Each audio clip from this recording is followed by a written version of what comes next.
Syrie, 14 avril 2018. Le projet de résolution russe à l'ONU pour faire condamner les frappes a été rejeté.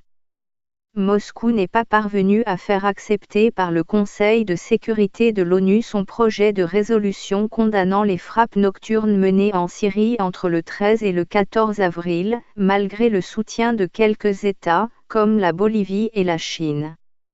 Une résolution condamnant les frappes américaines, françaises et britanniques en Syrie, ne recueillant pas les 9 voix nécessaires à son approbation. La Russie, la Bolivie et la Chine ont voté pour le texte, 8 pays ont voté contre et 4 se sont abstenus. Le projet de texte, de 5 paragraphes, faisait part d'une grande inquiétude face à cette agression contre un État souverain, qui viole, selon Moscou, le droit international et la Charte des Nations Unies. La France va proposer sa propre résolution.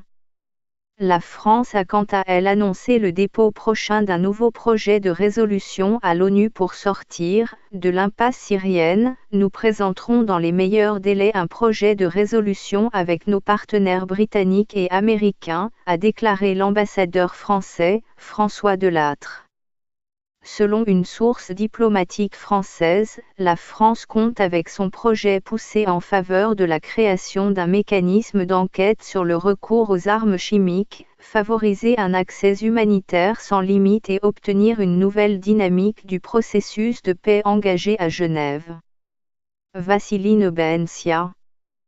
Tir à boulet rouge.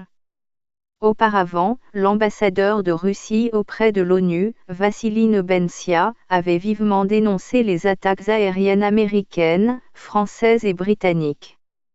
Vos agressions aggravent la situation humanitaire en Syrie, a-t-il déploré. Vous n'êtes pas sorti du néocolonialisme, a-t-il ajouté, estimant que Washington, Londres et Paris avaient foulé aux pieds la charte de l'ONU.